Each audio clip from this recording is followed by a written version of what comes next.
and try to hide. Because Jason's unlucky day. His soul transforms her. I looked in the window, Joe. In the bathroom window. I saw what you did to that girl. Oh. Oh. Oh. For God's sake, Joe. You cut her to pieces. Now, he just busted loose out of the state asylum. Escaped? He killed 2 wardens on the way and went over a barbed wire fence like it wasn't there. Australia? Yeah. Weren't they all criminals or something? Like I said, I seem to attract the wackos of this world.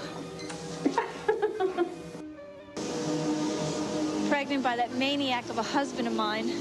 He seems such a normal sort of person. Yeah, well, most maniacs do. They don't exactly go through life with a neon sign blinking, "I'm a lunatic." Good night, Kathy. Vermouth.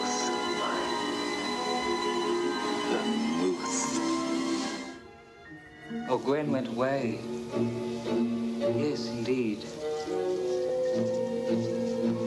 To heaven? No.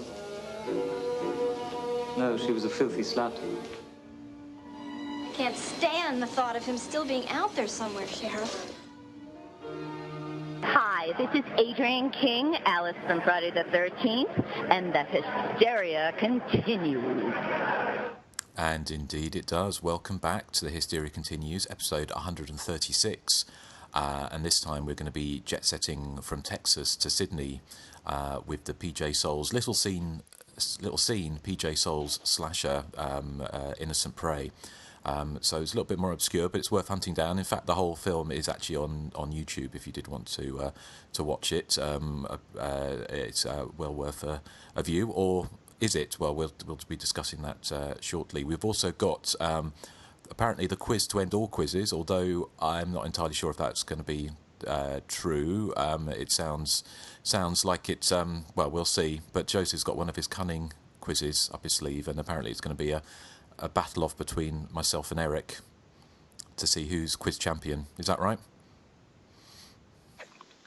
Yeah, I'm not really doing the quiz, right? No, you are. But apparently, somebody's worked out the algorithms and stuff, and says that whoever wins this one is going to be quiz champion. Well, it's going to be me. Oh, well, I will see. Well, it's also it's funny talking about vermouth in that as the sound clip before. I'm a little bit hungover, which probably puts me at a disadvantage for the quiz. I was at a wedding yesterday and probably drank a little bit too much vermouth. Of course, you're at a wedding. Well, I was. It wasn't just. Hang on, I saw pictures on Facebook of you put on Susie albums at like 11 o'clock at night. Hey, that was Friday night. Oh, was it? Oh, oops. Yeah, exactly. So. But I was at a wedding yesterday, so yes, so a little bit too much good cheer, which probably gives Erik an advantage. So if I do lose, I've got something to blame. Well, that and the fact that I'm better than you at everything. So well, here we go. Yes. So Joseph, we shall be coming on to that a little bit later. But in time-honoured tradition, let's talk about what we've been watching recently. Actually, well, Joseph, would you like to go first? Sure. The only thing I've watched, what did I watch? I watched something else, but I watched Kong Skull Island, which I really enjoyed. It's everything a giant monster movie should be, as opposed to the recent Godzilla reboot, which was not everything it should be. And Kong Skull Island is in the same... I guess you'd call it cinematic universe. So, because I do believe they're going to pair those two up eventually, Godzilla and King Kong. But I really enjoyed this one. It's really dumb. It's dumber than a bag of rocks, actually. But you know, lots of great giant monster action set on an island. I mean, that's the gist of it. That's the whole story right there. I mean, there's not really much else to say except that I enjoyed it a lot. Some great special effects and a lot of fun. Okay, I've not. It's out here at the moment, but I've not gone to see it. I'm not sure if I'll bother at the cinema. But anyone else seen that? Nathan saw it. I saw it. Yeah. Did you like it? Do you watch it in 3D? I did. I watched it in 3D. I really, really enjoyed the movie. I mean, the 3D's not bad, but it's not. Again, it's not the kind of 3D where stuff's flying out of the screen that much. So if if you just want to see great depth, blah, then go see it in 3D. But if you like the gimmicky stuff like I do, then I wouldn't spend the extra money. Well, we know you like things poking you in the face, Nathan, don't you? Yes.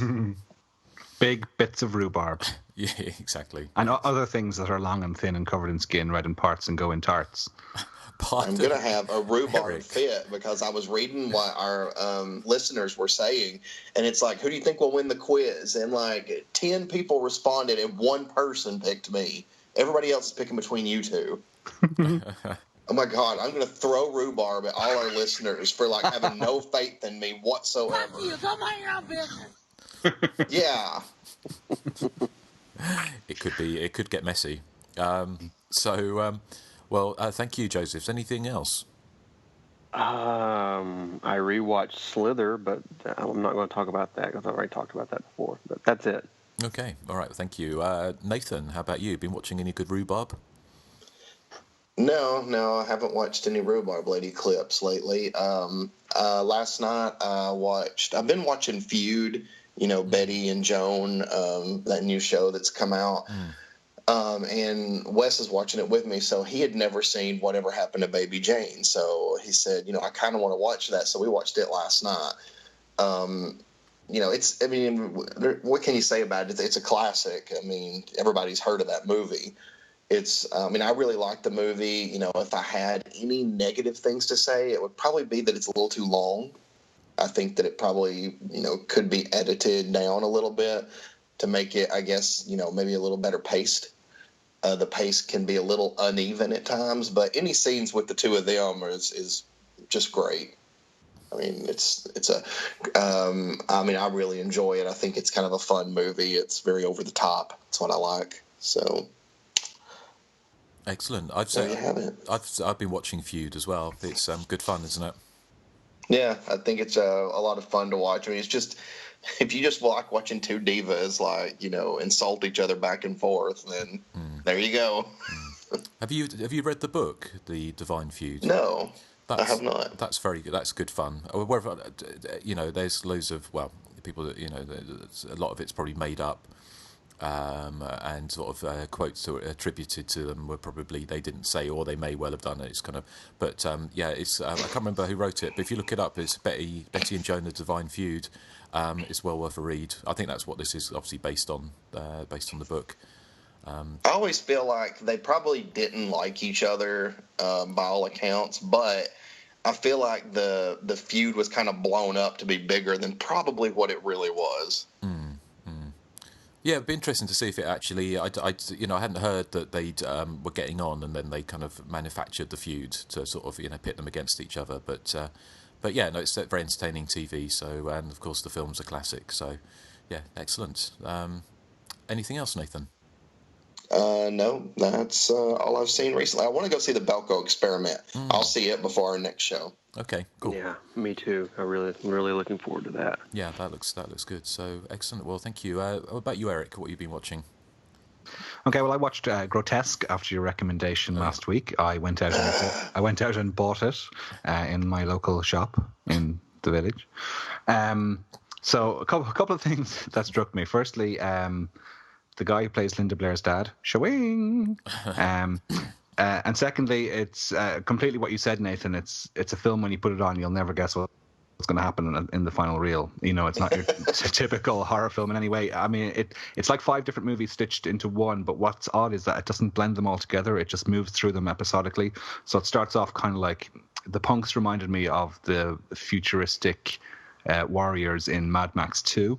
So it has that kind of post-apocalyptic feel at the start, and apart from Linda Blair's huge shoulder pads, which very much set it in the 80s. And then it becomes a home invasion movie, and then from there it moves into something like The Unseen or Humongous. Then it decides it wants to be Human Centipede, and then finally at the end it turns into The Monster Squad. And I was like going, oh my God. I don't know what the production history is behind the film, but I imagine there was tons of tinkering going on behind the scenes, because it just doesn't feel cohesive at all. It's hugely entertaining though. And it's one I hadn't been aware. I had never heard of it before until you mentioned it, Justin, a few weeks ago. But really delighted I did, because I just thought it was wonderful. Really good find. Yeah, excellent. I'm still working on the review, which will be up on Hysteria Lives at some point. It reminds me, did you ever play that childhood game where you'd write a line of a poem or a line of a story, then you'd fold over the papers and then hand it to another person, and they'd write the next line without knowing what had gone previously? Yeah. That's kind of what the script feels like. It feels like somebody was playing that game, because it just moves from one sort of type of movie to another. It's just very odd. The other thing I watched, I'll just touch on this briefly just because it has... I don't know, it just might have relevance to us. I bought the Scream Factory reissues of Poltergeist 2 and 3. They came out a couple of months ago. And I was listening to the audio commentaries on it by a guy called David Furtney, he runs the website poltergeist3.com, which, despite what the title of the URL of the website is, it's actually for Poltergeist 2 and 3 specifically, looking behind the scenes. And he's a bit of an expert. But he says on the website that... some of his commentary was edited out because it had to go through the legal department of MGM, and they cut out certain lines of his commentary. And I just wondering, like, I don't know, I don't listen back to our commentary tracks because I just don't listen to myself. I can't do it. But have we ever been edited for legal reasons? I wonder. I don't know. Well, we haven't been sued yet, so I imagine. Yeah. Well, he said the things that were cut out were things where he said Heather O'Rourke didn't like working on Poltergeist 2 because she said the set felt very disorganized, so they cut that out. He also mentions what Heather O'Rourke's salary was, which might be confidential, I'm not sure. They cut that bit out. And he also says where the location of the underground car park in Poltergeist 3 was, and they removed that reference. It's fairly innocuous stuff they were taking out, so, yeah. How strange. Well, I suppose that's MGM, isn't it? I don't know. I don't think Arrow or 88 Films would be that precious, I wouldn't have thought. No.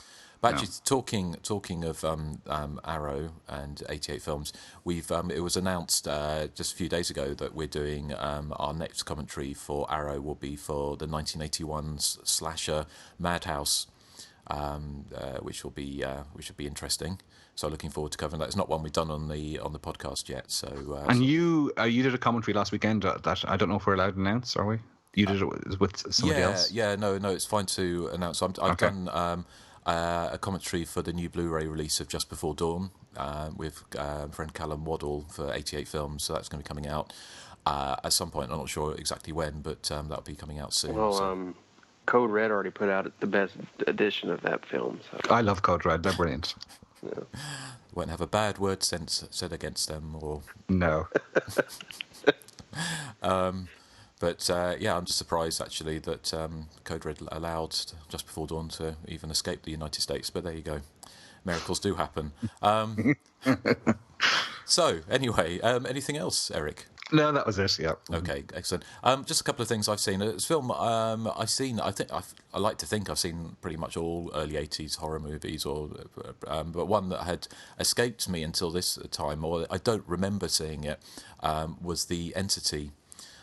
With Barbara Hershey, which was the kind of the sexy poltergeist movie, where, well, not sexy, I mean, it's kind of rapey. Yeah, it's not really sexy. It's not that sexy. No, it's not sexy, that's probably the wrong term, but more rapey. It probably is sexy to PJ Soul's husband in Innocent Prey. Well, he'd probably find it sexy. It probably would, yes.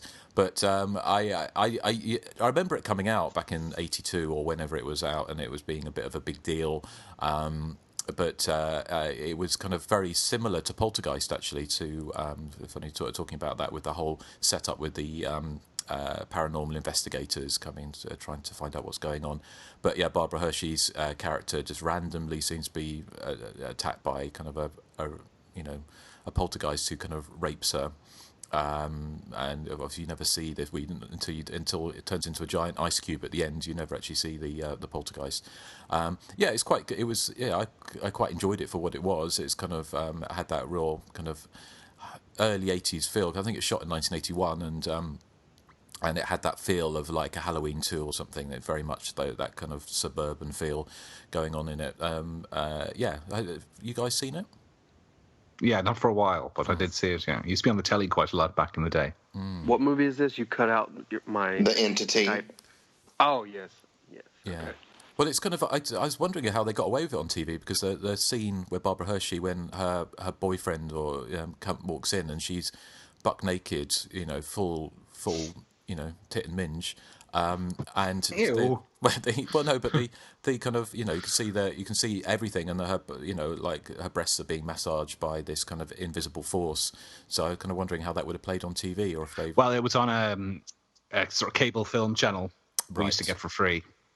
Oh, right, one of those back in the late 80s. Okay, legally we used to get it for free. Okay, Erik, your kind of your illegal piracy knows no ends. It was legal. It was a film channel called Premiere that came out in the late 80s, and they used to show the same sort of, I think I've mentioned it before, they used to show the same sort of dozen movies over and over again, and The Entity was one of them.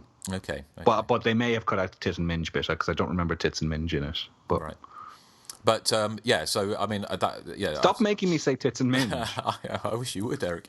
But yeah, so that was interesting to catch up with that. Another film I saw, a newer film, which was the Neon Demon.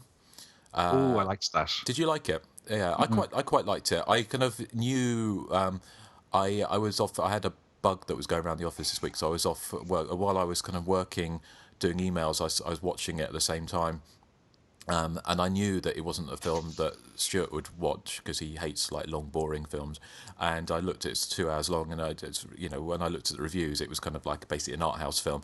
I quite enjoyed it. I thought it was kind of quite interesting, but it's difficult to make a film about the vapid nature of LA and without making a boring film. But I thought it's very stylish. That's what it is. It's all the style, really, because it looks amazing, but there isn't much going on plot wise. No. So, but yeah, I quite enjoyed it. I thought it was interesting in its banality, but have you guys, Joseph and Nathan, you seen Neon Demon? I have. You have, Joseph? Yes, and I hated it with a passion. Okay. Oh dear. Yeah. I thought you're such a hater. I thought it was kind of 2001-ish in that it was very slow and almost hypnotic, I suppose. I just thought it was very, very pretentious and dull. It looked great, I'll give it that, but other than that, it just did nothing for me. Okay. Would you say it was better than Axum, though, in the dullness stakes? Well, I don't know. But see, you're getting into a rather strange territory there, but yeah. Because we all know how great Axum was. Yes. Well. Oh. That's the film that nearly broke the podcast, as it all always Yeah. Actually, talking of have you seen all the rumours about the new Hysteria film? About no. I saw a photograph of Jessica Harper today on the set. Oh, I saw that too. Yeah, she's doing a cameo in it. But the guy who's making it, he's like an Italian filmmaker, which is great. But he did Bigger Splash with Tilda Swinton and can't remember his name, but which was kind of a remake of the swim La Piscine or Piscine, which a French film from 1969 with Alain Delon and Romy Schneider, and which was kind of interesting, but it was quite boring. It was the same kind of thing like Neon Demon. It was kind of just basically quite a kind of drawn out, boring film, but quite beautiful to watch. But he said, the director said that he's not using any kind of bright colours in it. It's all going to be very dark, and so he's going for that dark and evil. He put it. So, I'd be interested to watch it. But his films, all the other films he's made, have been quite, Suspiria is quite high octane, and I'm not quite sure, if he's what this is going to be like. It'd be interesting to see. I just hope he doesn't turn it into a completely boring art house movie. But yeah. So anyway, that's one to look forward to at some point. Or maybe not. Or maybe not. No. I did see the other thing. A shout out to the director of Party Night, and I can't remember his name, and apologies, but he messaged Troy Escamilla. That's it, Troy. Yes, he messaged us on our Facebook page, and he said he'd been a fan of the podcast and Hysteria Lives. So we're very excited to see the film.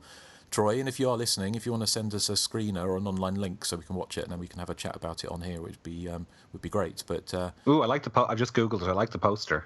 Yeah. I want to look up the poster. He's got a new movie coming out called Stirring. It's a Christmas slasher. He just I think he just raised all of his funds on Kickstarter, so I'm really looking forward to that. I like the poster for that one as well. Excellent. And talking of Kickstarter, and Stirring has Brink Stevens in it as well. So. Oh, brilliant. Okay, excellent. But talking of Kickstarter, Nathan and Joseph, do you want to mention your crowdfunding?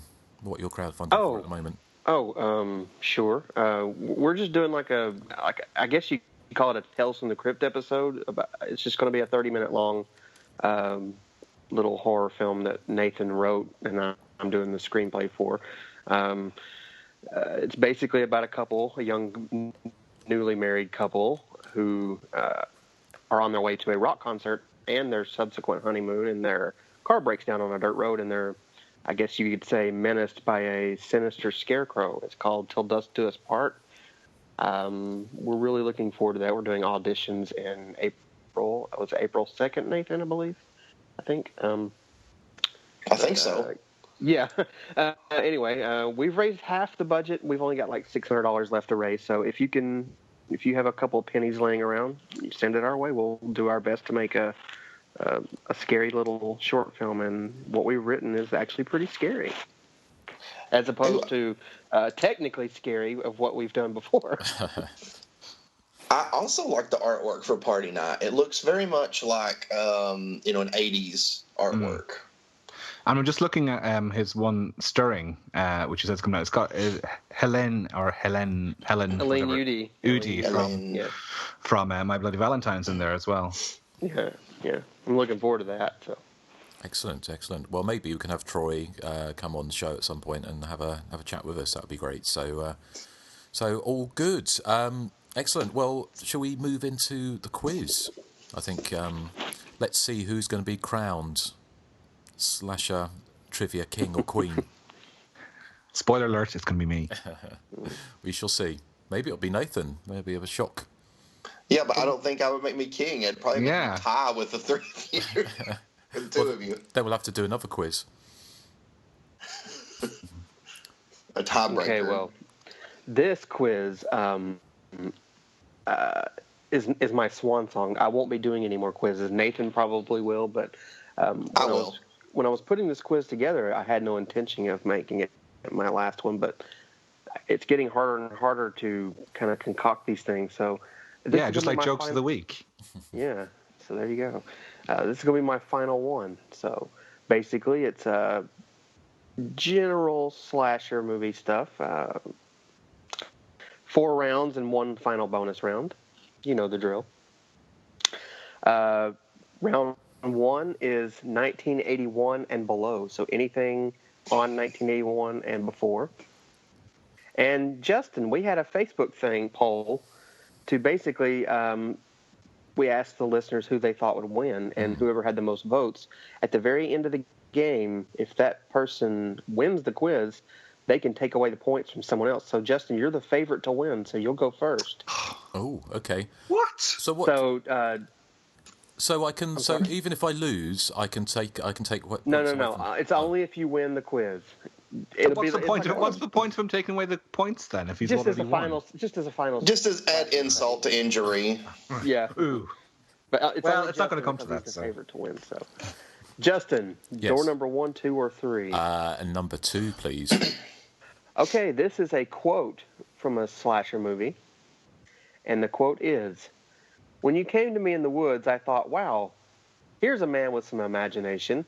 Later, I realized you were just a silly jerk who gets all his ideas from girly magazines. Can you name that movie?" No idea. Doesn't ring any bells. I'm just going to have to take a wild stab in the dark and say it's 1981 or before, isn't it? Yeah, it's anything on or before 1981. I don't know. Class Reunion Massacre. No, I'm sorry. I'm going to pass. Ooh, I love that movie. Oh, I thought you knew the answer. Oh no, I love the movie. Okay, I'm going to pass this to Nathan. I'm going to guess The Burning, just because of Glazer's magazines and lubricated rubbers needs. No, I'm sorry, Erik. Oh, Savage Weekend. That is correct. Yes. Oh, that was my other guess. But see, I'm going to be very magnanimous and let Erik win because I think he deserves it. He needs bigging up. I love that even if Eric Whatevs. wins, Justin's going to try to take the wind out of his sails. I know, he's not going to, though. It's very Joan Crawford. I expect you to organise an open-top bus triumph parade for me. Bless you, Through Erik. the streets of Bristol. Okay. Nathan, door number What? one or door number one or door number 3? I'm going to go with 1, please. Okay. According to this tagline, this year, what movie will be a scream? Will be a scream. Mm-hmm. I'm going to say Scream. No, I'm sorry. I'm going to pass. It would have this made more to- sense. I'm going to pass this to Erik.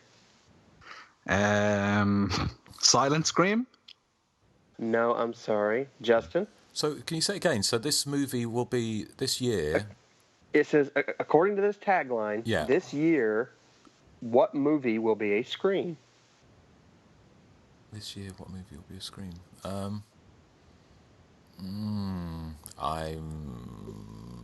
Halloween? No, I'm No. sorry. The answer is Prom Night. This year, Prom Night will be a scream. Right. Okay. Oh, I don't remember that tagline for Prom. Neither do I. No. Yeah. You're outdoing yourself this time, Joseph, on your obscure trivia. Yeah. Have we got the colour of somebody's eyes in Yes. Texas Chainsaw Massacre? What color were the killer's eyes in Prom Night? I think they were aquamarine. Anyway. Erik, last one for you. Yep. I'm looking at 2 posters for 2 slasher films. What are they? Now listen to the question. I'm looking at 2 posters for 2 slasher films that feature a killer named Michael Myers, and one of them is not Halloween. What 2 movies am I talking about?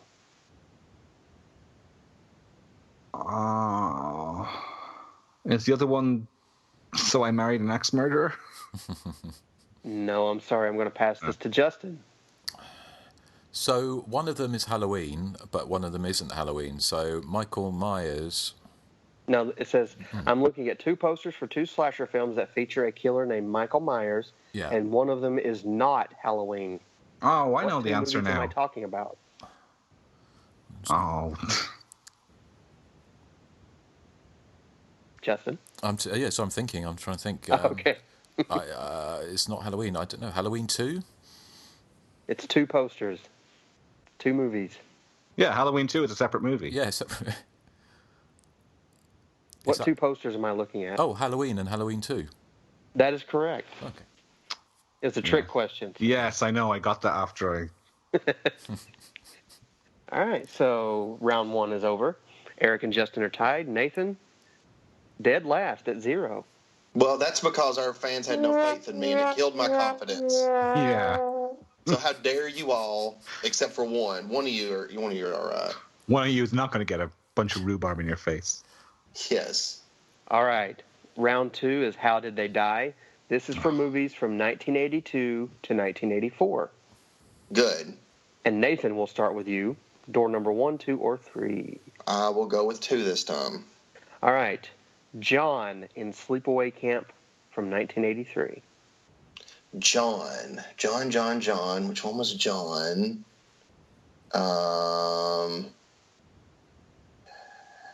Let's see. Is he the one that gets stung to death by the bees? No, I'm sorry. That is incorrect. Erik. I don't know which one John is, so I'm going to guess is... Oh, is he the one is he the father who gets killed by the speedboat at the start? That is correct. Yes! Oh. Okay, let's see. Erik. Yes. Door number 1 or door number 3? I'll have a number 1, please. Okay. Paul, Friday the 13th, the final chapter. Paulie.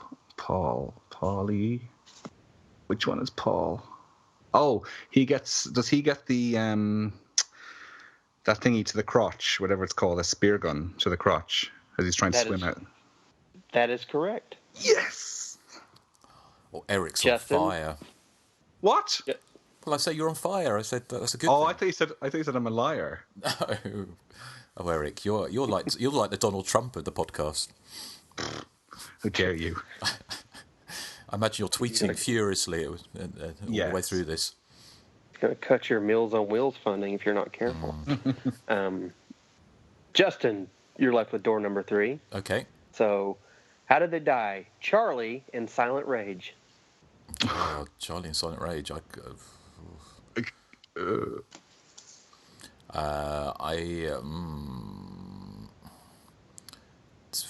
Does he get? I'm trying to remember back to Silent Rage. Does he get? I can't remember. All I can remember is the opening. Does he get axed to death? No, I'm sorry, that's incorrect. Nathan. Oh, like I'm going to remember anything from that garbage. Silent Rage, I don't know. The killer, like, uses his bare hands on him. I'm sorry, that's incorrect. Erik. Is it the one that's hugged and his back is broken or something? That is correct. Yes. Wait a minute, what the fuck? I just said he uses his bare hands on him. Yeah, we didn't say his arms. That's his arms. He uses his arms. No, rhubarb. Oh my God, I hate your quizzes. Go back to the rhubarb patch, Nathan. Ugh. Why don't you go tell that to the rhubarb? Maybe it'll listen to you. I'm going to shove a rhubarb down your throat. You talk better than you shove. Because my lawnmower stole a bitch by a fucking pig! Nathan, do you think there might be a fix going on here? What? I absolutely How dare think there's you? a fix. I think Russia's behind this. Who? Mm-hmm. Oh. Kremlin. Russia. Oh, sorry. I thought you said Rush. I was like, who's he? Going into round 3, Erik has 4, Justin has 1, Nathan has 0. Woohoo! And round 3 is AKA, and this is for movies from 1986 to 1989. And we will start with Erik this time. Well, I'm going to need a big number 2, I think. Big number 2, okay. And you have to figure out what movie I'm talking about. This is Das Haus der Verfluchten. Das Haus der Verfluchten. Something about a house. Der Verfluchten. A house that's wet. Sorority House Massacre. No, I'm sorry, that's incorrect. Justin. Haus der Fluchten. So it's the house of. I don't know German. I don't know what Fluchten is, but house of. So it's not House of Evil because that was earlier. So what's this? 1980. 86 onwards. 86 through 89. 86, I'm sorry, 85 through 89. I'm sorry. It's not Slaughter High, is it? No, I'm sorry, that is incorrect. Nathan. I have no idea. Ghost House. No, I'm sorry. The answer is Formula for a Murder. Oh. I've never seen that movie. I have. I reviewed it for Hysteria Lives. You did. You should have known that answer. Then you should have known that. Exactly. Okay, Justin, door number 1 or door number 3? Number 1, please. Okay, Shiro no Wana. Pardon? What the fuck is that? Say it again. Shiro no Wana. Shiro no Wana. Wow. Is that some Japanese tagline for some film? Yes, it's an AKA. Fuck. It's not a tagline. It's a title. A tagline. It's an AKA. How the fuck was? So that could be basically anything, couldn't it? It could be anything. Yes. Anything. Because even if you knew Japanese, he's probably not pronouncing it properly. So.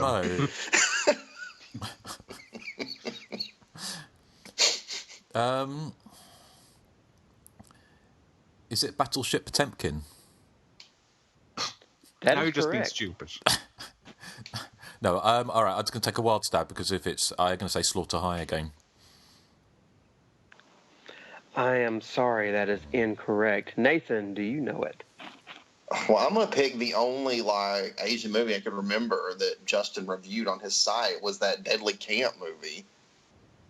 I'm That's all I'm sorry. thinking. That is incorrect. Erik. That's all I had. I'm just going to guess body count. No, I'm sorry. The answer is Evil Dead Trap. Oh yeah. Oh.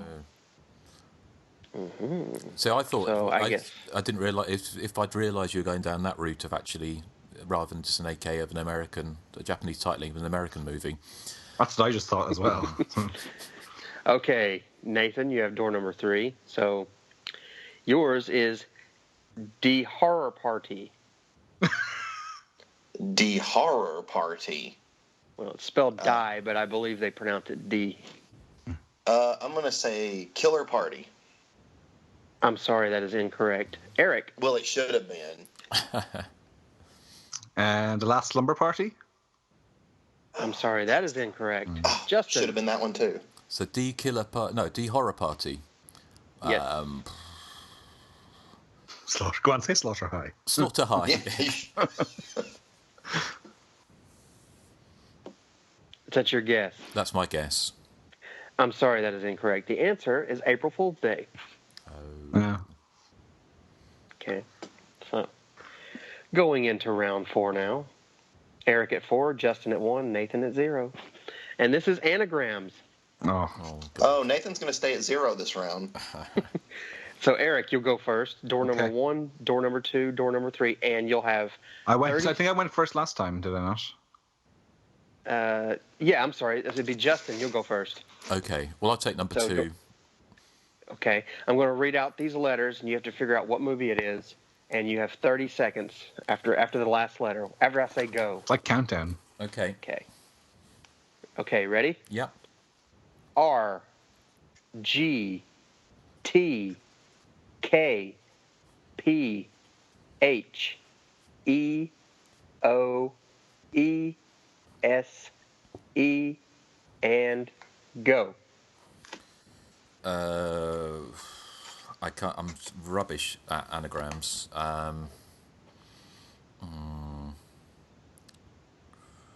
Do we know what year this is from, or what? Oh, it's 80 through 89. Right. Okay. It could be the something. The. I'm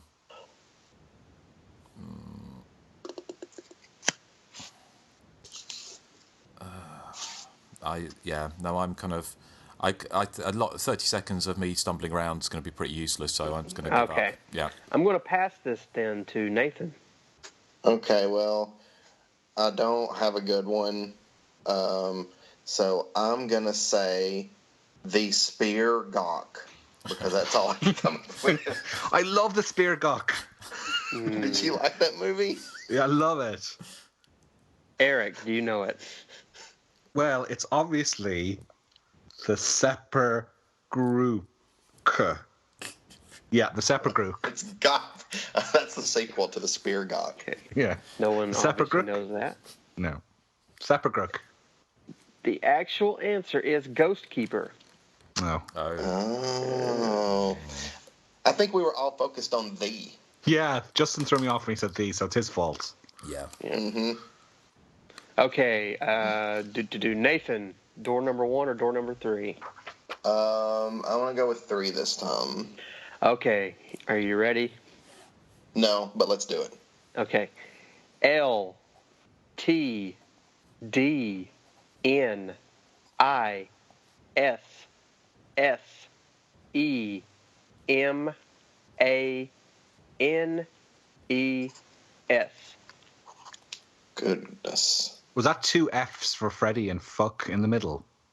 No, it's S as in Sam. No, but in the middle you had L T D N I F F. S as in Sam. SS. Okay, sorry. Oh Lord. Okay. Well, I don't want to take too much time. So,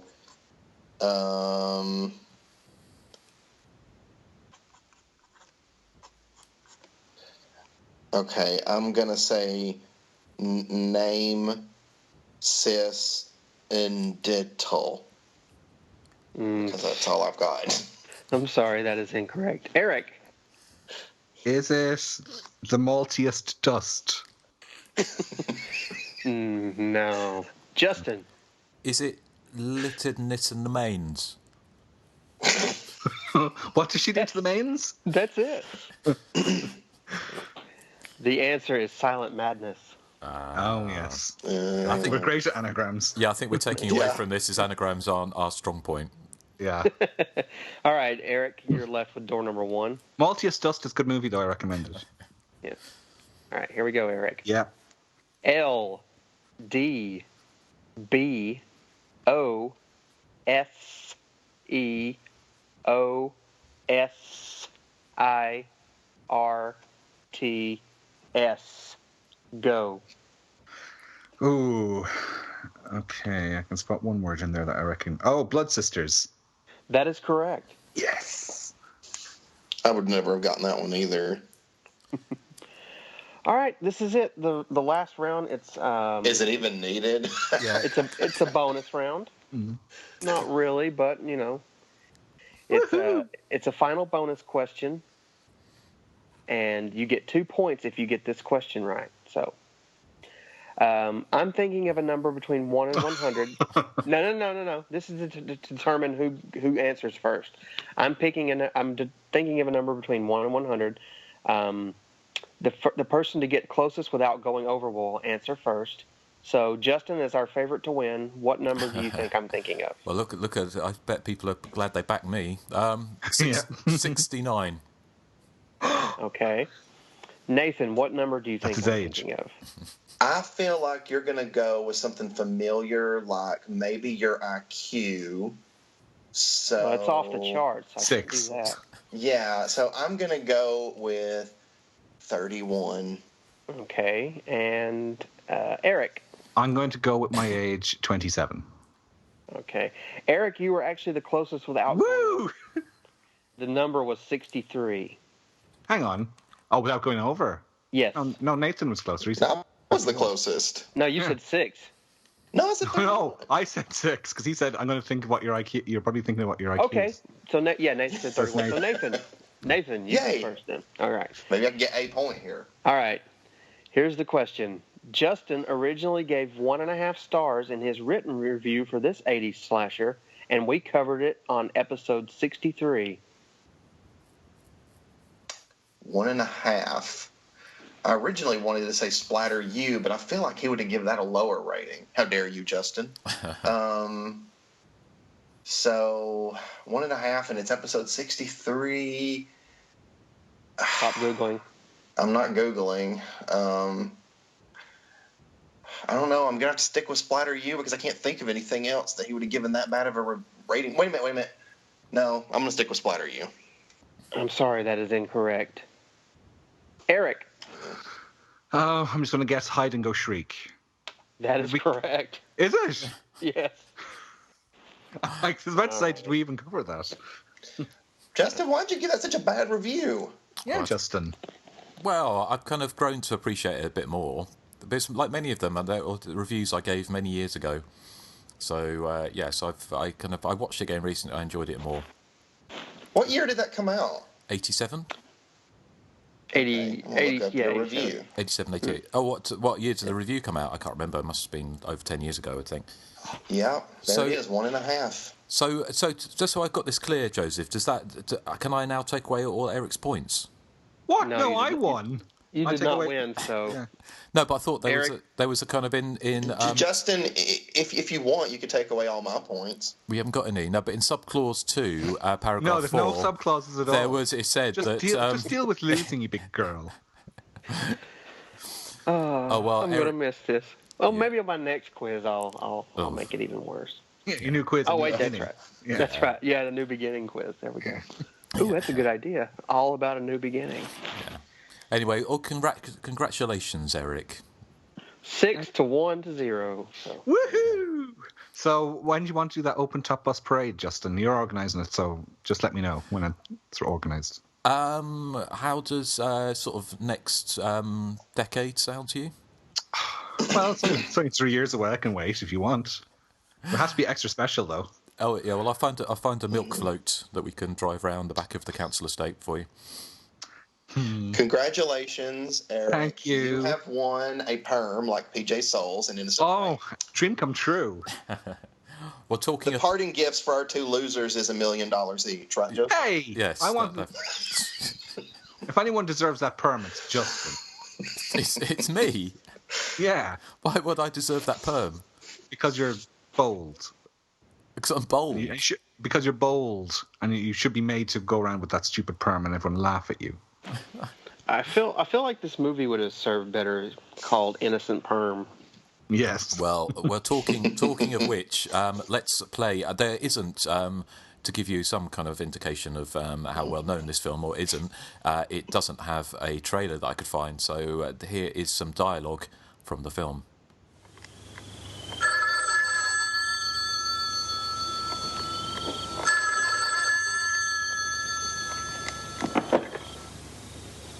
Hello?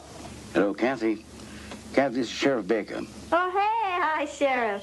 Listen, if it's about the house... Never mind about the house. I want to tell you about your husband. Now, he just busted loose out of the state asylum. Escaped? How? Now, never mind how. What I want you to do is to get in your car and come down here as quick as you can. I'm sending some officers over to your house just in case he shows up. In case? Well, of course he'll show up. Kathy, listen to what I'm saying. Just come down here as soon as you can, my... Sheriff? Hello? Hello? Hello?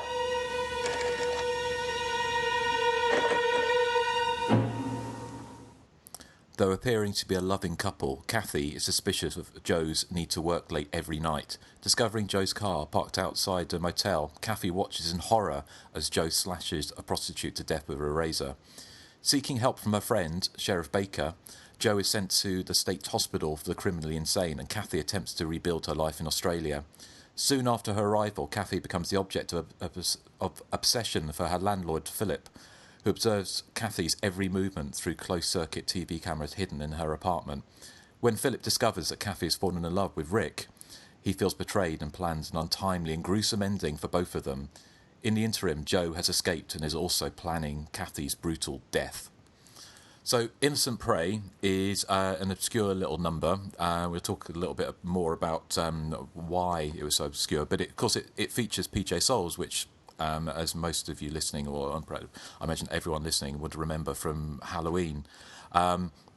So here she gets a chance to be the final girl, for want of a better term.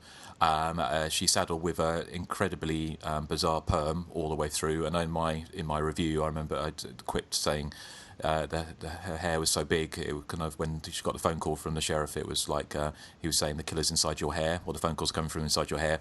I mean, it is really that big. It's that 80s kind of perm, which I'm sure we'll talk about more in a sec. But yeah, she's also she gets to be the kind of like the final girl, not once, not twice, but almost 3 times in this movie. It's a kind of strange mishmash between slasher and soap opera and romance and kind of sort of predating some of the kind of later surveillance kind of thrillers of the 90s. That was it Silver, or was it was Silver, wasn't it? The one with Sliver. Sliver. So it's kind of, and I wonder if that was inspired by this film. I enjoy it. I mean, PJ Soles is always good to watch. She's very likable, and even though the film is ridiculous, and that's obviously part of its charm. So you've got this woman whose husband turns out to be criminally insane and kills prostitutes. She arranges for him. Well, she basically, in like a honey trap, gets him caught, and then he goes to a hospital of criminally insane and escapes and comes after her in quite a tense scene, actually. So it's very much aping kind of the slash movies, unsurprisingly, when actually sort of see who was behind it. And in fact, actually, it's an Australian film as part of the Ozploitation kind of movement of the 80s in Australia. I enjoyed it, and I thought it'd make a fun one to talk on the podcast. So that's kind of why I chose it. But I'd be interested to hear your thoughts before I talk a little bit more about it. So Nathan, what did you think of Innocent Prey? I really enjoy Innocent Prey, a.k.a. Every Man Wants to Murder PJ Soles. Because even the ending, I mean, it's like she can't catch a break. She's just having like really awful luck with men. But no, I really enjoyed it. I mean, I was thinking that, one of the worst scenes in that movie to me is when they show the close-up of the razor blade, going across the finger.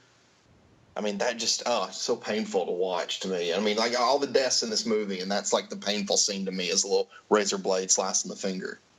But I think that, I love, that PJ Soles, like the night before, she will go through like, seeing like a decapitated head and like her husband trying to murder her and stuff. And the very next day she's like, I just can't wait to get out of town. I just want him behind bars. I mean, it's very much like he just annoyed her the night before, instead of trying to murder her. I love her cowboy hats that she wears too. I think that the way it sits on her perm, I thought it fit very nicely. Let's see. I think that it takes a little bit to get going, I guess, in the beginning. But, it was fun to see Debbie Sue Voorhees, playing the first victim. She got big wobbly titties. That she does. And, it was, and I think Justin even quoted this in his review where she, and it was in the opening montage too that we played, but that, my God, Joe, you cut her to pieces. I mean, I love the dialogue in this movie. It's a fun movie, and if anybody wants to see PJ Soles like be the final girl because she's the victim in a lot of movies, then I would definitely recommend checking it out because it's fun to see her play the final girl. There's like that great scene where he attacks her through the door. And, I just kept thinking, if you didn't have that big perm, he wouldn't have been able to grab your hair. It's just, if she'd been Sinead O'Connor. Yeah. I know. He wouldn't have got a hold of her. Yeah. But, no, I mean, recommended. It's a really fun movie, so very highly recommended from me. Excellent. Well, thank you, Nathan. How about you, Joseph?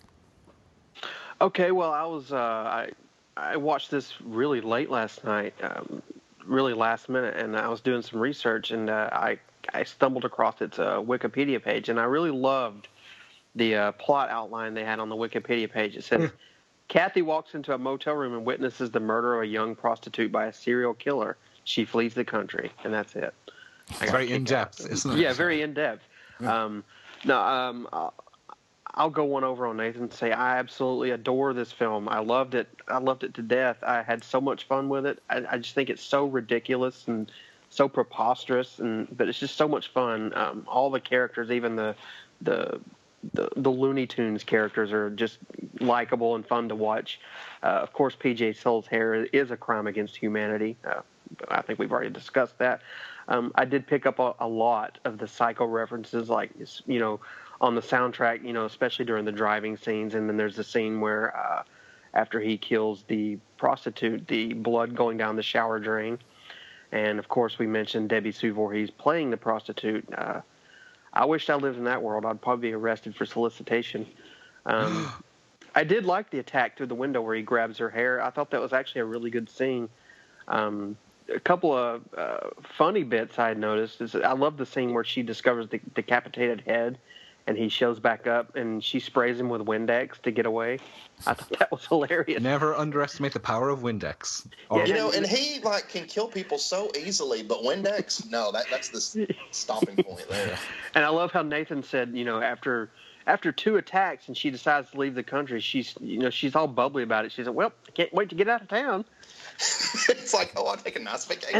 And these police officers are so ineffective at catching this guy. I mean, he's attacked her like 2 times, killed a prostitute, and he keeps coming back, and yet they can't seem to get a grasp on him.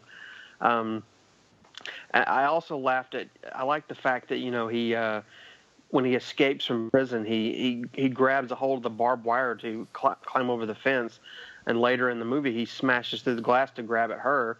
But then when he gets to Australia to track her down, he kind of cautiously taps the window with like a little piece of metal, like the glass is going to break. Like, you just had your hands through all kinds of, trauma, and yet when you go to attack her again, you tap it kind of cautiously. I laughed at that. One thing I can say about PJ's hair is that at the end, towards the end, it actually transforms into kind of a mullet.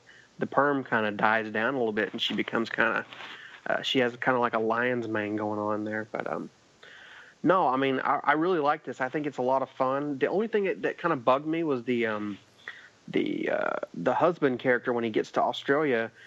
I mean, I think it's kind of insinuated that Philip kills him somehow with, I guess his house is booby-trapped to be electrified, or he may kill him in some other way. But I thought that was kind of anticlimactic, how she just kind of finds him dead.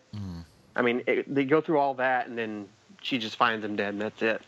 But no, I do like the implication that, every guy she's going to run into is pretty much just going to screw her over and try to kill her. And on that note, I actually really loved that ending shot with her going home from the hospital, and she's like, I can't wait to get you home all alone to myself. He's like, neither can I. And there's that straight razor. I was like, that was so funny. Just a perfect capper to everything that happened. She has such bad luck. I'm actually shocked that the plane she was on carrying her to Australia didn't crash. But no, thumbs way up for me. I loved Innocent Prey. I was surprised. She needs to be a strong, independent woman who don't need no man. Yeah, that's what she needs. I'll tell you what, it reminded me a little bit that that scene in Aeroplane where that woman starts getting panic stricken, and they kind of and they're queuing up to slap her, and they kind of like there's a queue of people to sort of like, and they come with baseball bats and stuff, and it can remind me of in this film with PJ Souls, she just every man she meets. I just half expecting the sheriff to turn up at the end with a pickaxe or something to sort of go after her, but. But Erik, what did you think of Innocent Prey? Well, I love it, and I loved it from the start because PJ Souls' hair is just so astonishingly large. Even by 1980s standards, it's absolutely gigantic. And as Nathan was saying, like when the scenes later in the movie where she puts a Stetson on, like her hair is so big she can't actually put the Stetson on her head. It sort of has to balance on top of her huge perm. So a gust of wind will knock it off or something. And it makes her look about 17 feet tall with the huge hair, and then with a Stetson balancing on top of the huge hair as well. Again, this is a film probably not as bad as Grotesque, but it sort of surfs between different genres. It starts out like Dallas with this sort of oil deal gone wrong, which I always assumed was sort of what pushes her husband over the edge and makes him go out and kill Debbie Sue Voorhees with her big wobbly titties. And when PJ Souls' character then, when that part is over, it kind of sort of reminded me a bit of the setup to When a Stranger Calls, because it sort of shifts gear then, and PJ Souls disappears to Australia, and as Joseph was pointing out, her hair kind of tempers a bit, and it's a bit sad to see her like going for a more sort of a less hysterically stupid hairstyle. Which saddened me a bit, but still, it was made up for with other peculiar moments later in the film. I'm a big fan of the director Colin Eggleston's movie Long Weekend. He made this is 1983. This was shot, so it was about 5 years before he made Long Weekend, which is a nature takes revenge movie, but done in a very subtle way, kind of done in the style of Picnic at Hanging Rock. This is not exactly done in a subtle style. This is a very trashy movie. So he's obviously changed his filmmaking style in the intervening years. It reminded me a bit, and you'll probably like this reference, Nathan, it reminded me a bit of Terror at 10 Killer as well. The fact that you have the two girls escaping their men problems and going on a vacation together, kind of. It had that kind of setup. The only real difference between the two films is sort of the good acting, the decent plot, the big hair, a bit of a storyline and a bit of momentum. But otherwise, they're identical. Would you agree? Yeah. Yeah, identical except for all of that. Yeah. As you're saying, PJ Souls' Kathy is one of the unluckiest heroines ever in a slasher movie. She finds herself tangled up with not one but two and possibly three, it's implied, psychos, and unrelated ones at that. I mean, she just jumps from the frying pan into the fire constantly. It reminded me of Sandra Bullock in Gravity, who if you've seen that film, she basically is hopping from space station to space station to satellite in outer space trying to stay alive, but every time she gets to a new sort of refuge, something goes wrong and the space station blows up and she has to jump to another one. And then when she lands on Earth, she lands in this is a spoiler alert probably, she lands in a lake, and you're sort of half expecting sort of some kind of, shark or something to come along and attack her. It's just because she's having the unluckiest day, and poor PJ Souls has the same type of luck going on in her life. And it's this kind of daft narrative that I love about this film, Innocent Prey. If it had been more straightforward, I don't know if I would have enjoyed it as much, because it has kind of a TV movie look, apart from the copious amounts of nudity and thrusting buttocks. And I love the finale is bizarre, where the second Psycho displays his electrical engineering skills. It's a very unusual method to go about imprisoning somebody. Surely if he could just point a gun at her or something, it'd be less hassle.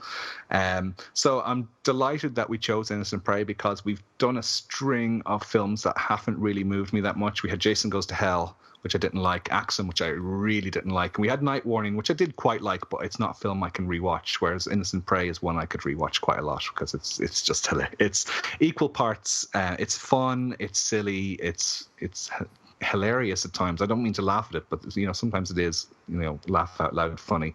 It's a popcorn thriller of the trashiest kind. I really, really enjoy it. Yeah. I would go off that and say it definitely has that rewatchability factor for me, because it's not a very long movie, and there's something is always going on. But one thing I wanted to point out was that despite how kooky this film is, I thought the scene where she witnesses Debbie Sue Voorhees getting killed was quite suspenseful. It is, yeah. I love the way the camera focuses on her eyes in that frame, and then it'll cut back between her eyes and Debbie Sue Voorhees kind of just tumbling to the ground after getting sliced up with that I guess a straight razor. It's a really well shot scene. It's really suspenseful. Despite how silly the rest of the film is. Yeah, but as Nathan was saying, one of the things that stuck out for me as well was how bright and breezy PJ Souls' character is, in the wake of all these horrible events that are happening to her, which is good. Because cut someone's head off last night. Well, I'm going to Australia. Go to Australia to hang out with my mates. Yeah. But I prefer that. I don't want to see a realistic portrayal of her being sort of morbid and miserable all through the film. I don't want her to be a goth. Yeah, I think the upbeatness, kind of in spite of the subject matter, is kind of what gives the film its charm. Yes, definitely. Excellent, Justin. Yeah. No. Thank you. A couple of other little bits that kind of made me chuckle was because Philip is a landlord of the house where Gwen, her friend, lives in Australia, and she and he's very eccentric, but he seems to be quite harmless to start off with. But obviously he's also watching everything that's going on, as we spoke about. He's got all these kind of TV screens, so he's watching what's going on in her bedroom, and also listening in with her, basically sort of taking the piss out of him a little bit with her boyfriend. But I love to show how unsubtle the film is when he murders, although we don't know at that point, but it's fairly obvious that he's murdered Gwen. PJ's character asks him where, if he's seen her, and he's carrying a shovel over his shoulder, which he's just clearly just buried her with. And it's just like those kind of like it's got those kind of things. There's nothing subtle about it. But of course, the director, he also co-wrote Nightmares, the Australian theatre slasher, which we have covered. Have we covered that on the podcast? I think we have, haven't we? I don't think we have we? No, we have not. Oh, we haven't. You're having a Blood and Black Lace moment. Yes, now, just okay. Well, I reviewed it anyway. I mean, but that's a kind of, that would be a fun one to do. That's because again, it has that very Australian feel, which is, it seems to be this kind of thing, which is, I've got no problem with it. But Australian, and I remember in that film, there's loads of buttocks, isn't there?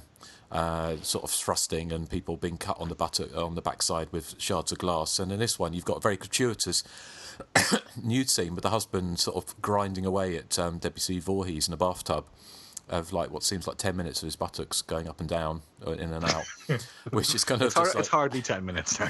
No, it's not, but it does feel like it. But it's very Australian. There's something about that kind of. You wouldn't see that in an American slasher, would you, from this time? That kind of that equal opportunities nudity, which is great. Don't get me wrong, but it just seems to be. It's a kind of Australian. Nudity is degrading to both men and women, and I won't stand for it. Is that right? Is that what you keep on going about Debbie Sue Voorhees? This is from the guy who's flashed us on exactly. camera. I don't know what you're talking about. That was obviously somebody hacked into my Skype account. Yeah, we'll put the clips up later and have everyone else decide.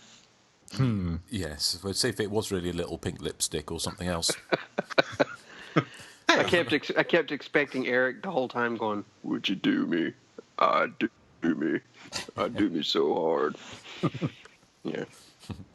I agree with Joseph about the killer. After all of that, you have to feel a little bit sorry for the guy. He's kind of, for a serial killer, but he's kind of faked his own death. He's escaped from a mental asylum, faked his own death, escaped the police. He's gone all the way to Australia to kill his wife, and he gets there. Just as soon as he gets in the house, he gets bumped off by the nerd. So it is anticlimactic. There should have been a bigger probably showdown if they were intent on killing off his character. It would have made more sense to have a bigger showdown, I suppose, a Freddy versus Jason style thing. Exactly. If they were fighting over who gets the right to kill PJ Souls, that would have made. I have a hard time believing her husband, after killing a prostitute and probably killing a couple other people and stalking her and getting away. I have a hard time believing that any sane police officer would not put her in protective custody and not say to her, "Hey, look, you can't go fleeing the country. He could come after you. We need to put you in protective custody until he's caught." I mean, I know he faked his death later in the film, but still, this is she left before they discovered that. So, I mean, these cops are so inept. Yeah, but she had her a bottle of Windex to protect her. So that's true. Yeah. But she gets rid of streaks. But yes, a gloriously trashy fun. So if you haven't seen it, loved it, absolutely loved it. So you haven't seen it, you can watch the whole thing on YouTube as well. Someone's uploaded it. Justin. Well, it's not. How dare you promote piracy? Well, it's not really piracy, is it? Well, it kind of is. I think it's probably public domain. Probably. Yeah. I would think at this point, if it's on YouTube and no one's said anything about it, let's talk a little bit about the background, shall we? Because then we can. It's a little. That will take about 5 seconds. Yes. Okay. Well, has anyone got? Nathan, how about you? What have you got for us? Well, I talked to PJ Souls, and she did say that she did not like her hair in this movie, so she agrees with really? Her comments about it. Yep. I remember when we met her, we had Grant with us, and he was just so he didn't want to take a picture with her because he was so nervous. We had to kind of coerce him into taking a picture. Oh, so cute. Mm-hmm. Yeah. But you did ask her about her hair in this. I did. Well, actually, I think she brought it up because I asked her about this movie because I'd seen it not long before I met her, and it was just kind of in passing, and she just made some comment like, "Oh God, my hair." Okay, so so she remembers her hair in that movie. So I wonder if she was, she was forced that, as part of a contract to have that perm, or But, yeah, because like you guys have said, like towards the end of the movie, her hair is not really a perm anymore. It's like a mullet. Yeah, she has an Olivia Newton-John type style going on when she gets to Australia, which is apt, I suppose. I thought, if she didn't have a bottle of Windex handy, she could have just did like a curly from the Three Stooges and kind of battle ram someone with her hair into their stomach. Yeah. So, well, I mean, that's a good bit of tidbit, good little bit of background there, Nathan. Is that everything you got for us, or have you got any other? No, I don't think I have anything else. Okay, well, Erik, how about you? Okay, well, I've only got a few bits and pieces because it's quite scant. Well, you'll probably have loads now to prove me wrong, but I couldn't find that much about it. It was shot under the title of Voyeur in combination of Dallas and Sydney, Australia. I could find no crossover between any of the actors of this film and Houseboat Horror, which I was shocked at because there's usually Australia has quite a small pool of actors to pull from, and I thought there would be some people would be in the two films, but I couldn't find any. The Screen Australia website and also AustralianTelevision.net lists this as a TV movie, which I know that some people. And I was saying earlier, it looks like a bit of a TV movie, but as you were saying in your review, Justin, the ample amounts of thrusting buttocks would suggest otherwise. So I don't know, quite, because the background is so hazy on this. I'm not quite sure if that's true or not. And the music was done by Brian May, who for a long time, whenever I saw his credit on these movies, I assumed it was the guy from Queen, but it's not. It's actually an Australian composer. Incidentally, the guy from Queen, the Brian May from Queen, has a perm to match that of PJ Soles, but that's a different matter. So this Brian May had done the score for films like Road Games. He did Freddy's Dead as well, Turkey Shoot, Road Warrior, Patrick, lots of genre classics in there. Well, apart from Freddy's Dead, which is not a genre classic by any means. The only other information I have is that it was released on video in the UK in 1990, and the BBFC insisted on 17 seconds of cuts, which I imagine would have been, I didn't get the details, but I imagine would have been to the Debbie Sue Voorhees murder scene, I would think. But that's all I have, I'm afraid, Justin. Okay, well, thank you, Eric. What about you, Joseph? You got anything for us? Well, Eric covered most of it. The only other thing I found, and really is not much about this film out there. Apparently it was filmed in 1984, but not released on video in the States, at least, until 1991.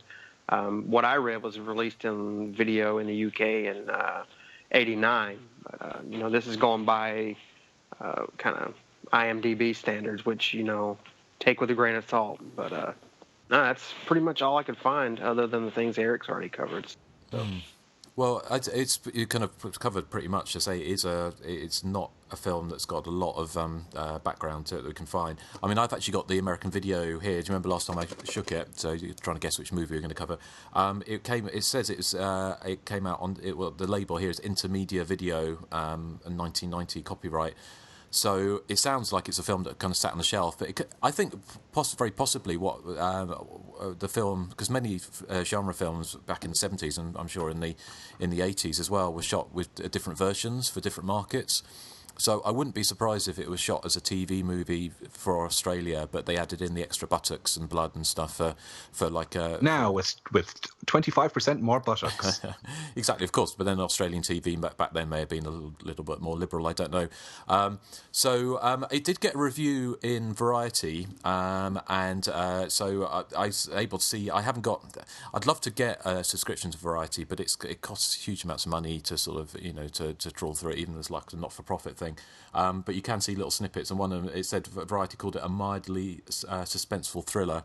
And I think that was dated back in around the time it was made, so it did get reviews, and it probably did look for distribution, but didn't get it.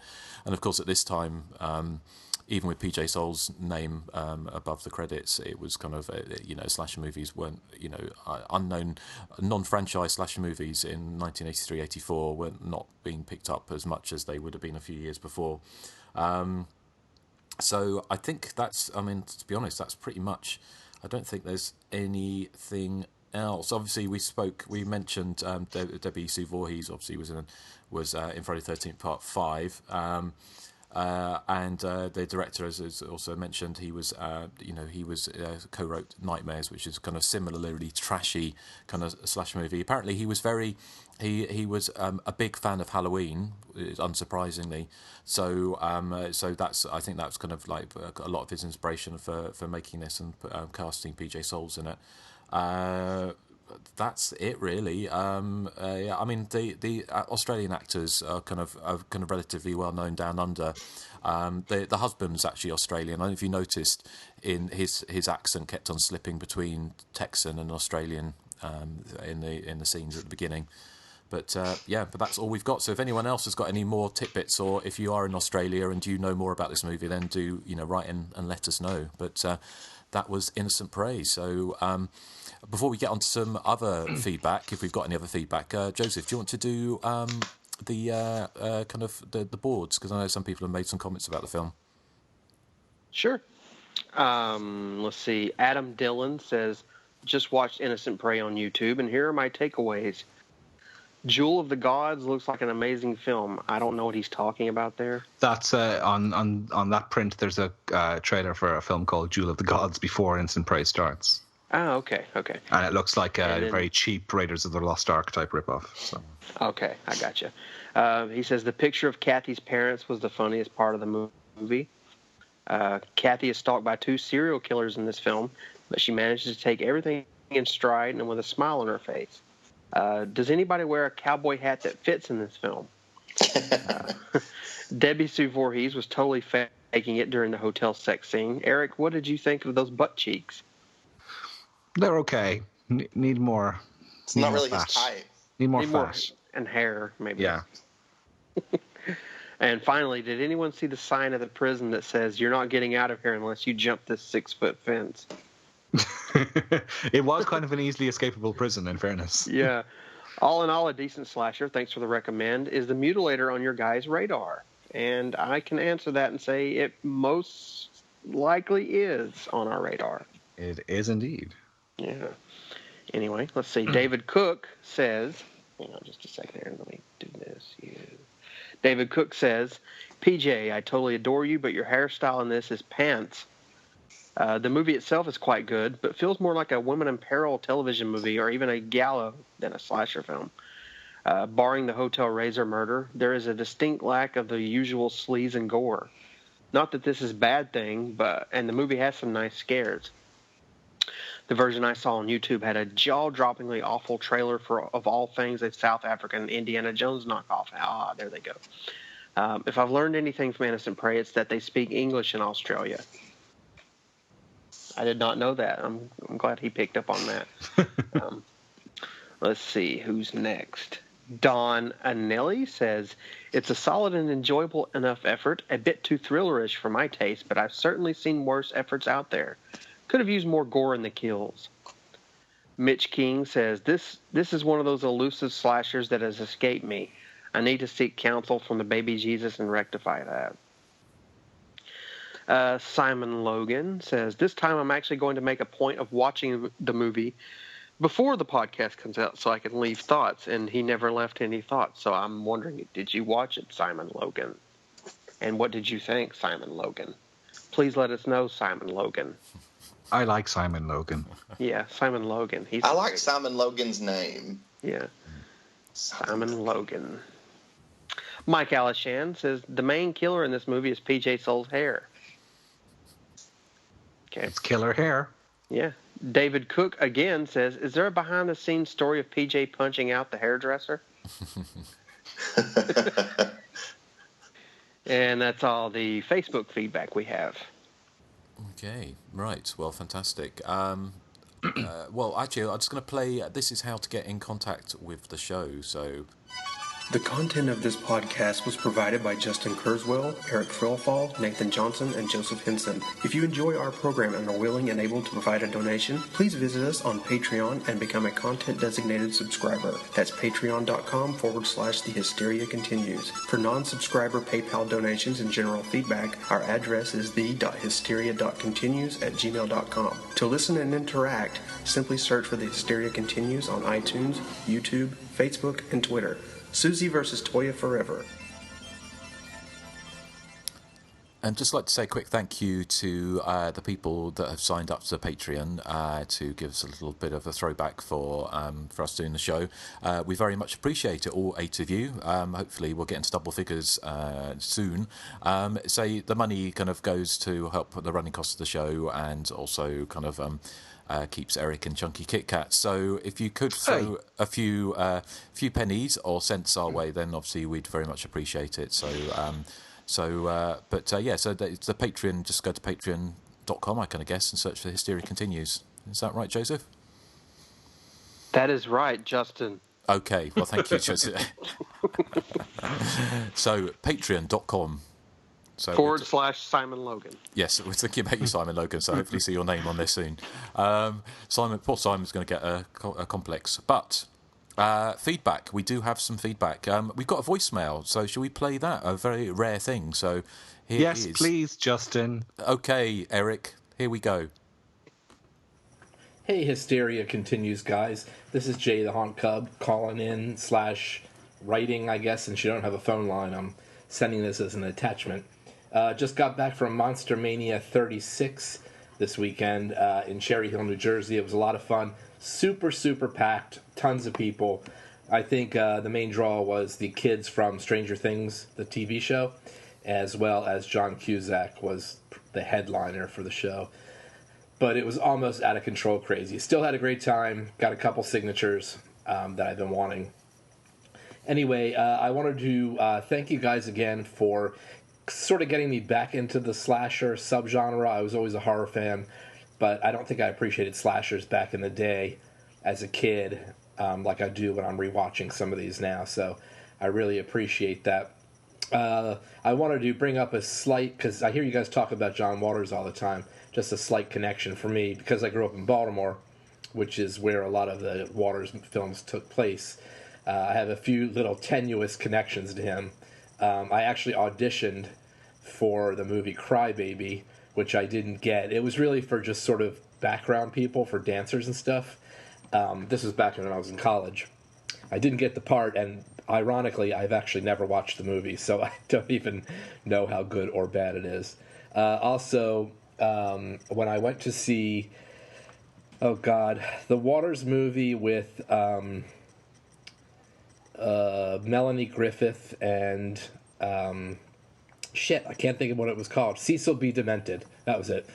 Waters was actually in the theater at the Charles Theater, down in the front row when it first ran there. So that was kind of cool. It's directly across the street from Club Charles, which is a hangout of his. I've also seen him in Provincetown before as well. Anyway, that's pretty much it. Just wanted to call and say hi. Loving the show. Oh, I did just finish, because I started the back catalog, I did just finish number 70, Crinoline Head, and the Skypiness in that is unbelievably funny. Hopefully, as I work my way further in, you don't have any more that are quite that Skypey. I do subscribe to the podcast, so I have heard all the more recent ones, but I'm still catching up. I listen to a couple a week. Anyway, take care, guys. Talk to you soon. Bye. Well, thank you, Jay. Thanks for getting in contact. And thanks, it's a shame you didn't get a part in Cry Baby. It's not one of John Waters' best movies, not one I return to very often, but it was okay. But yeah, that's always cool to hear, and I'm glad you had a good time at the horror convention. I'm sure one day... I'm friends with Jay, actually, on Facebook, and he got to meet Ted White, who was Jason in Final Chapter, and Nick Castle, of course, famous for being the Shape in the first Halloween. Excellent. Well, who knows? If we get a millionaire Patreon supporter, we could be on a panel at one of the horror cons at some point. Yeah, we need to do a video cast of all four of us in the same room. Erik with his shirt off. Yeah. Well, my shirt is off now. Is it? Okay. Oh, yeah. Erik. Well, see, I have to close the windows in my bedroom to do this, and it gets too hot and steamy. Oh. Well, there's a mental image for you, everyone, dear listeners. But I don't know, the Skypiness of the Crinoline episode. I can't really remember. The worst I remember it being was for a Bloody Moon, where we were here for about 5 hours. I think Crinoline Head is when it kept repeating. I think that's where that classic thing came from. Oh, the classic. Yeah. We've actually, touch wood or whatever, it's kind of, we've not actually had too much in the way of Skype problems in recently, have we? No, just vague kind of. We hear, we'll hear echoes, but they don't actually come out on the podcast. So and they seem to disappear pretty fast. Yeah, it's kind of, when we're doing a commentary, that would be the worst thing, because that'd be an absolute nightmare, wouldn't it? If the commentaries we start to resync it up and everything. Yeah. I have no idea how we get through those commentaries with no problems. Yeah. It's a miracle, actually. As Culture Club once sang. Yeah. So, well, thank you again, Jay. And, thanks, Jay. So, do we have we got some more feedback, don't we? I do. I have one here, and it's got a spoiler in it for Deep Red. So, if you haven't seen Deep Red, close your ears. This is from. Let me scroll down. It is from Jay, another Jay Prowse. He says, "Hi all, sorry a bit late to the party. I've just discovered your podcast, so playing catch up. Essential listening in the car now, so keep up the good work. I recently listened to your Deep Red and Eyeball episode, which inspired me to play the Arrow Blu-ray Italian language extended version of Deep Red for my wife to see whether she, like a number of your friends and family, noticed the face in the mirror when Mark Daly enters the apartment following the murder of Helga Ullman. Really annoyingly, she did. She did say that it didn't ruin the movie for her, but I'm not convinced. It's absolutely mind-blowing when the killer is revealed, and as the viewer, you've missed such a revealing clue so early in the film. Such a shame that Argento so completely lost it after Opera, which poses the question, why do great creative directors fall so far? It can't simply be down to budget alone, which seems a cop-out excuse. Anyway, my wife hated Suspiria, stating it was all style over substance. I retorted with that the style is the substance, so I think I won that argument. Probably. Anyway, best of British and American, and I think he means Irish as well. To you all, keep it in your trousers, Jay Prowse. Well, thank you very much, Jay. Yes. Yes. Because I think, Joseph, you said you noticed the image of the killer in the mirror at the start of Deep Red when you saw it first. I did. Because I didn't, and it did blow my mind then when I went back and rewound and said, oh my God, you do see the killer at the start of the film. I saw it, and I said, was there someone there? But then I kind of forgot about it until the ending, so it didn't really take it away from me. Yeah. So why do creative directors fall so far? I mean, it's happened with a lot of them, with practically all of them, I'd say. Maybe age has something to do with it. Probably, yeah. I mean, John Carpenter really hasn't done anything that interested me since probably Prince of Darkness. Argento's been doing this since like the early 70s, and so, he's probably old and tired. Give the guy a break. It's also the money kind of, the budget's kind of reduced as well, which kind of probably didn't help. Yeah. I think one of the problems of Argento was that, although I love Demons and his films, when he started using all the heavy metal stuff in his films, and he's trying to appeal to a certain age group and audience, and I think he kind of got trapped by that. And he got the people who liked his first films when he was like the kind of the big, the new enfant terrible or kind of Italian genre cinema back in the early 70s. It was kind of like it was fashionable to go to see an Argento movie in Italy in the early 70s. So you'd get people would go and see it, but he fell out of fashion, and I think that's unfortunately is what can happen. And the same thing happened to Ken Meyer. I mean, he did the classic Terror at 10 killer, and then he just lost it after that. Indeed. It'll never you be agree? as good as that. No. Yeah. Exactly. Never. No. So, they say everyone's got one good story in them, don't they? Hopefully he'll one day come out with one. Who, Argento or Ken Meyer? Ken Meyer. All right. Ken Meyer should be hired to direct the Suspiria remake. Yeah. Now that would be interesting. Yeah. So, okay, well, thank you, the other Jay. Look, Susie Banyan, we've got serious talking to do. Hey, babe, you and me got to dance. Yeah. Oh, can you imagine? In a different alternative reality would be interesting. But Nathan, you've got some feedback as well, haven't you? I do. Okay, so this one says, so I had a baby about 6 months ago, and for the first 2 or 3 months of her life, the only way she would sleep through the night is if she was lying on my chest. I'm just sending you guys a message to say thank you for helping me through that sleep-deprived time in my life. I generally put one podcast on, and by the time the baby would wake up, I'd have listened to about 4. I think you're all legends, and every time I go to the toilet, I sing that delightful cat song. Thanks again, lads. It's from Dylan Nikolovsky. Excellent. Well, thank you. Thank you, Dylan. Thank you, Dylan. And just for you. Yay. Love it. It's something about podcasts and cats, isn't there? Yeah. I listen to there's a podcast called My Favourite Murder, which is 2 comedians talking about their basically favourite murders each week. At the end of it, they've one of them's got a cat called Elvis, and she says, "Elvis, do you want a cookie?" And then he does does go meow sound. So it's something cats and podcasts go together, don't they? Your cat impression was phenomenal, Justin. Was it? Did you like it? Oh. I thought it was catastrophic. Oh, that's my joke of the week. Yeah. So, oh well, thank you. So, now we've got the final question, haven't we, of the quiz, which is winner takes all. No, Justin. I think Nathan Stop rewriting the rules. Yeah. I think before I get to that, Nathan had something he wanted to. Oh, yeah. Oh, I do. It's a little thing I'm going to add once in a while. And it's I was very curious about this movie for sure, but it's my little thing that I'm going to call after the credits, and I want to know what you guys think happened after the end credits for this movie. Do you think that dude was crazy and was going to try to kill her, or was it just a coincidence that he grabbed the razor and seemed very sinister?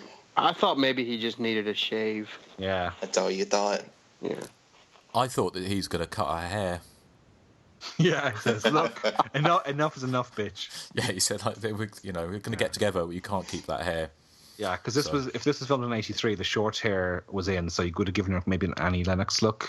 And then they would have lived happily ever after. And she would have said fair dinkum a lot because she was now living in Australia. Yeah. What do you think? And they would have had barbecues with Alan Dale. Nathan, what was your thoughts? I was thinking I need a jingle for because Erik has a great jingle. The cat has a jingle. Yeah. I need something for after the credits. Yeah, after the credits. Okay. Well, do you want to come up Maybe with I'll something? sing.